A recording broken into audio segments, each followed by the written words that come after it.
सन्नद्धः कवची खड्गी चापबाणधरो युवा गच्छन्मनोरथान्नश्च रामः पातु सलक्ष्मणः. सन्नद्धः second dha is mahapranah. Visarga changes to jihva muliya kavachi.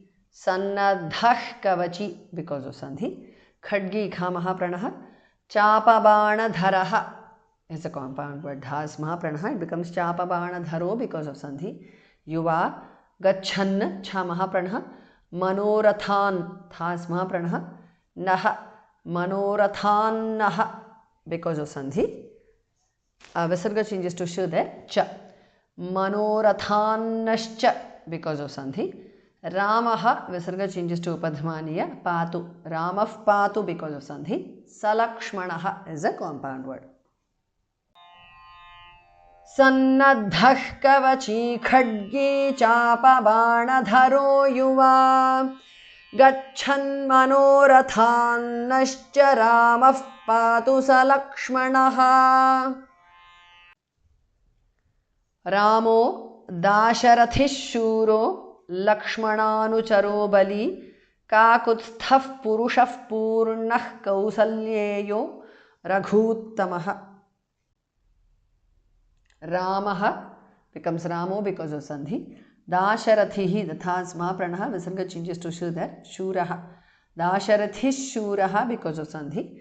Shuraha becomes shuro because of sandhi. Lakshmana anucharaha. Lakshmananucharaha is a compound word. It becomes Lakshmananucharo because of sandhi. Bali. Kakutsthaha dhathas mahapranah. Visarga changes to upadhamaniya. Purushaha. Kakutsthav purushaha because of sandhi. Visarga changes to upadhamaniya. Purnaha. Purushav purnaha because of sandhi. Visarga changes to jihva muliya. Kausalyeyaha. Purnah kausalyeyaha because of sandhi. Kausalyeyaha becomes Kausalyeyo because of sandhi. Raghuttamaha is a compound word. Ghas mahapranah.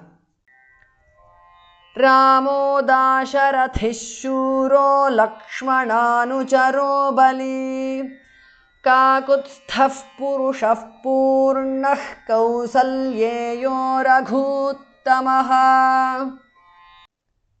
Vedanta vedyo yajneshah purana purushottamah Janaki vallabha shriman aprameya parakramah. Vedanta vedyaha is a compound word. It becomes Vedanta vedyo because of sandhi.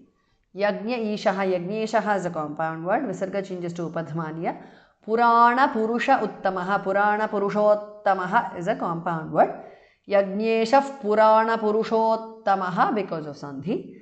Janaki Vallabhaha is a compound word. Bhas mahapranah. Visarga changes to sh. Shriman. Janaki Vallabha Shriman because of sandhi. Aprameya Parakramaha is a compound word. Shriman Aprameya Parakramaha. Vedanta vedyo yajneshah purana purushottamaha Janaki vallabha shriman aprameya parakramaha. Ityetani japennityam madbhakta shraddhayanvitah ashwamedhadhikam punyam samprapnoti na samshayah. Iti etani. Ityetani because of sandhi. Japet. The t changes to n because of sandhi. Nityam. Japen nityam because of sandhi. Madbhaktaha is a compound word. Bhas mahapranah. Visarga changes to sh there. Shraddhaya. Madbhakta shraddhaya because of sandhi. Shraddhaya, the second dha is mahapranah. Anvitaha. Shraddhayanvitaha because of sandhi. Ashwamedha adhikam. Ashwamedhadhikam is a compound word. Bodha samahapranah. Punyam samprapnoti na samshayah. Ityetani japen nityam madbhakta shraddhayanvitaha अश्वमेधाधिकं पुण्यं सम्प्राप्नोति न संशयः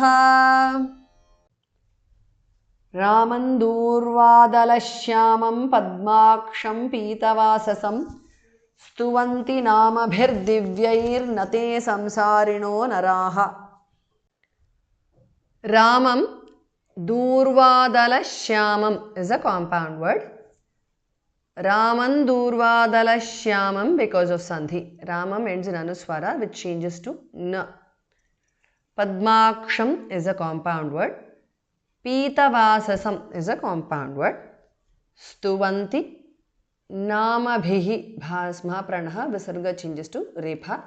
Divyaihi Namabhir Divyaihi because of Sandhi. Visarga changes to Repha. Na Divyairna because of Sandhi. Te Samsarinaha becomes Samsarino because of Sandhi. Naraha Raman Durvadalashyamam Padmaksham Pitavasasam Stuvanti Namabhirdivyairna te Samsarino Naraha